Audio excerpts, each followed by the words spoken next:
Qala al-mu'allif rahimahullahu ta'ala wa nafa'ana Allahu bi ulumihim. Rabbi zidna ilman nafi'an warzuqna fahman wasi'an wa amalan mutaqabbalan birahmatika ya arhamar rahimin. Bismillahirrahmanirrahim.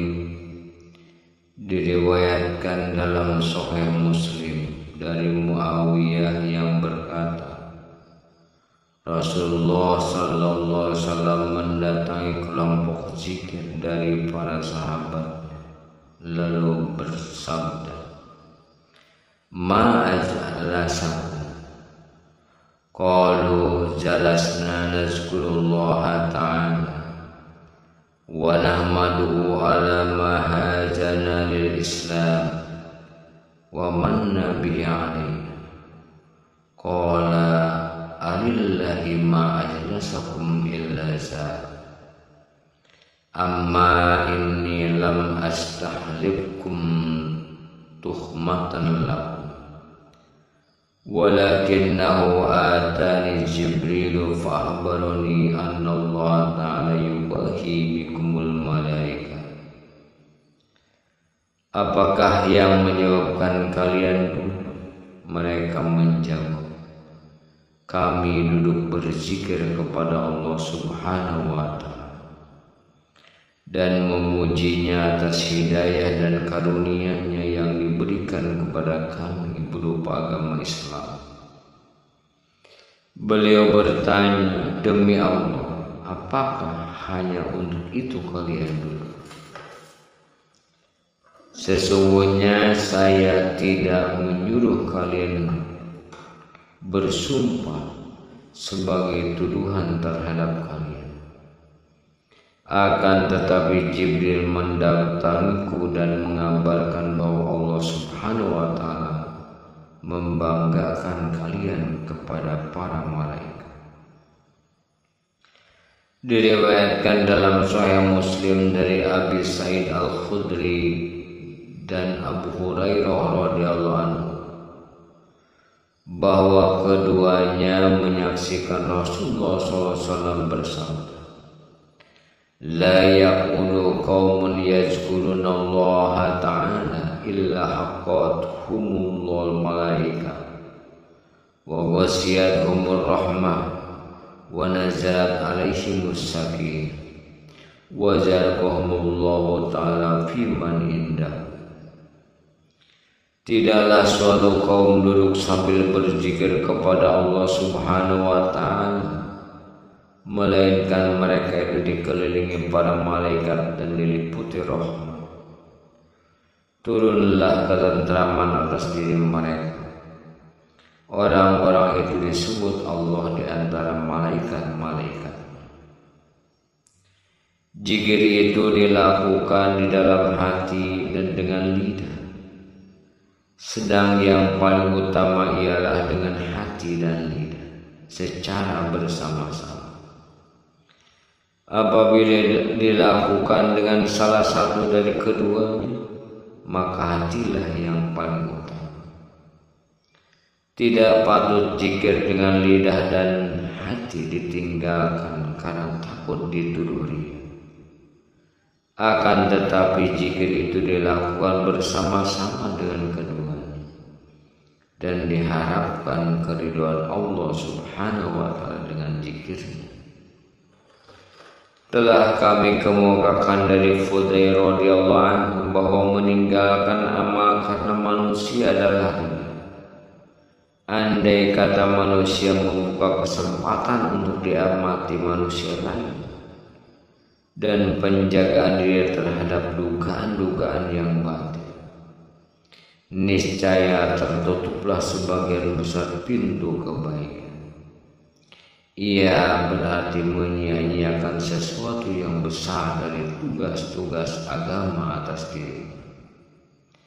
Sedangkan ini bukanlah perilaku orang-orang yang mengerti.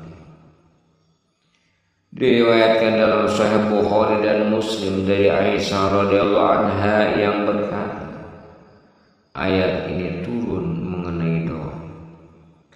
wala tajhar bi sholatika wala tukhafit biha. Janganlah engkau membaca doa keras-keras dan jangan pula membacanya pelan-pelan. Al-Quran Surah Al-Isra ayat 110. Sa'id bin Jubair radhiyallahu anhu dan ulama lainnya berkata bahwa keutamaan zikir tidak terbatas dalam tasbih, tahlil, tahmid, takbir dan semacamnya. Akan tetapi setiap orang yang beramal karena Allah Ta'ala, maka ia pun berzikir kepadanya. Atta radhiyallahu anhu berkata, majlis zikir adalah majlis halal dan haram, yaitu sebagaimana kamu membeli dan menjual, bersembahyang dan berpuasa, menikah dan menceraikan, pergi haji dan sebagainya.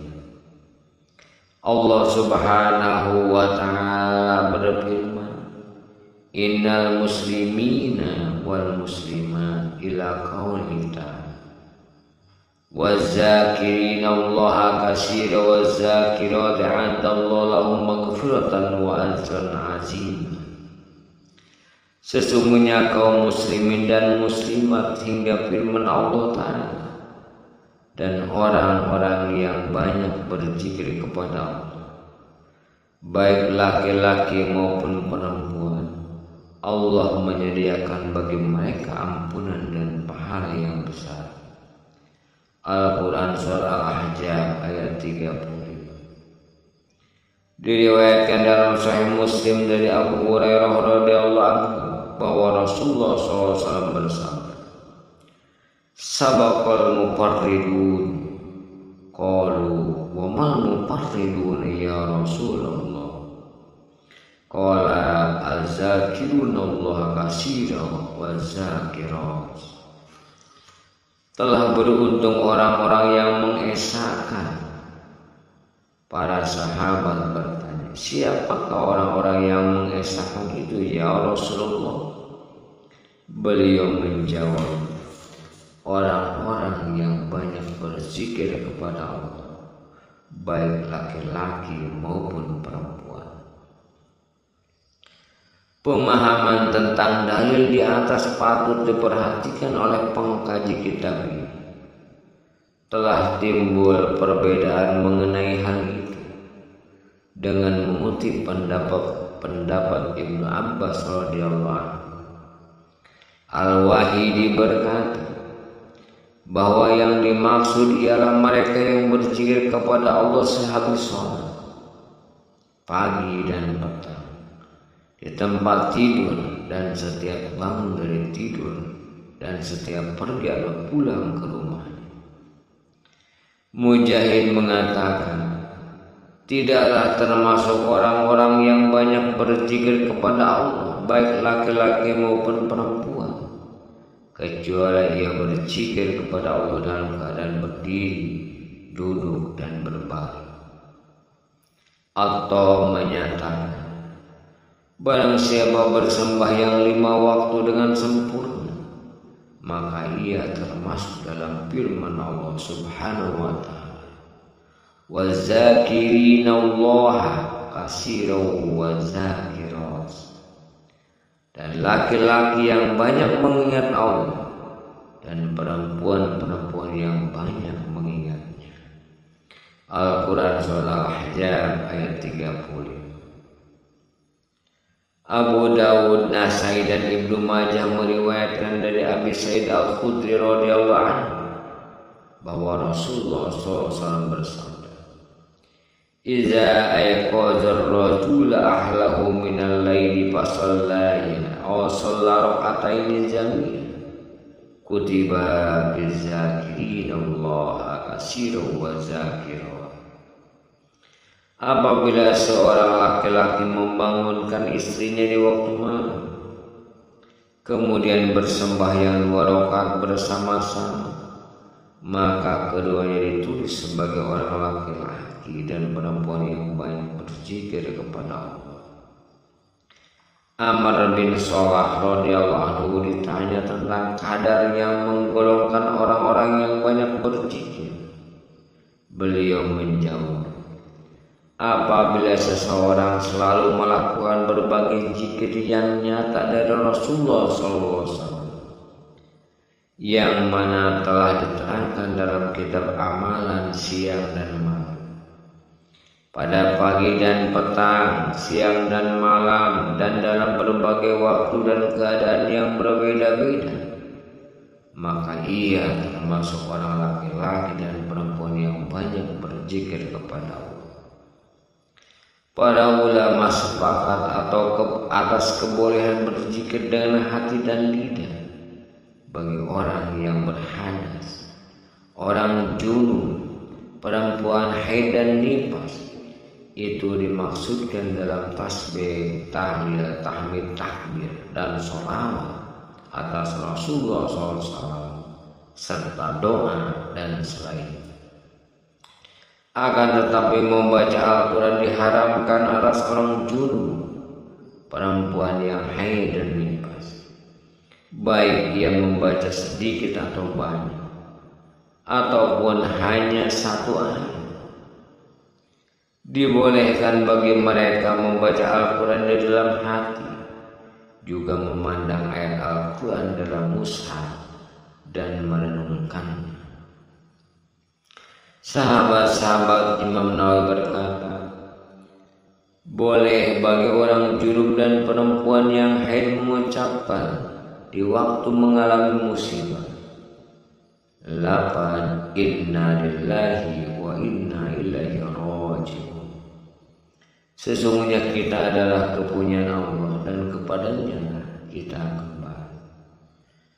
Ketika menaiki kendaraan maka mengucapkan subhanallazi sakhkhara lana hadza wa ma kunna lahu muqrinin. Maha suci Allah yang memudahkan kendaraan ini bagi kami dan tidaklah kami mampu melakukan. Atau sewaktu berdoa mengucapkan Rabbana atina fid dunya hasanah wa fil akhirati hasanah wa qina azabannar. Wahai Tuhan kami, berikanlah kebaikan di dunia dan di akhirat, dan lindungilah kami dari siksa neraka. Orang junub dan perempuan yang haid boleh mengucapkannya dengan syarat tidak meniatkan membaca Al-Quran. Kedua macam orang itu juga boleh mengucapkan bismillah walhamdulillah jika keduanya tidak meniatkan membaca Al-Quran, baik keduanya bertujuan zikir ataupun tidak. Dibolehkan bagi keduanya membaca bacaan yang sudah dibatalkan, seperti asy-syaikh wa syakhatu iza janaya farjumu. Orang tua laki dan orang tua perempuan apabila berzina maka rajamlah keduanya.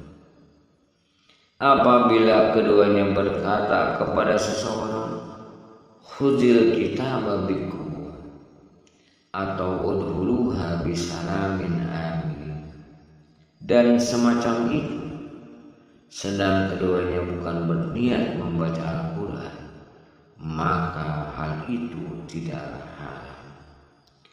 Jika keduanya tidak mendapatkan air, hendaklah bertayamum, dan keduanya boleh membaca Al-Quran.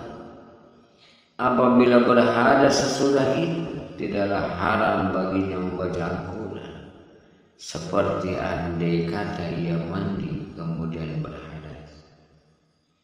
Tidak ada bedanya antara tayamum yang disebabkan ketiadaan air di rumah atau sewaktu berpergian.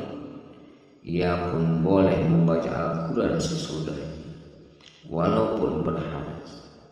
Sebagian sahabat Imam Nawawi berkata, apabila tidak bepergian, ia boleh bersembahyang dengannya dan membaca Al-Quran di waktu sholat, dan tidak boleh membacanya di luar sholat.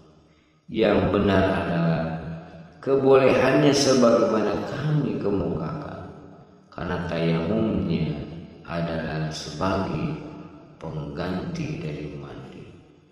Wallahu a'lam bishawab.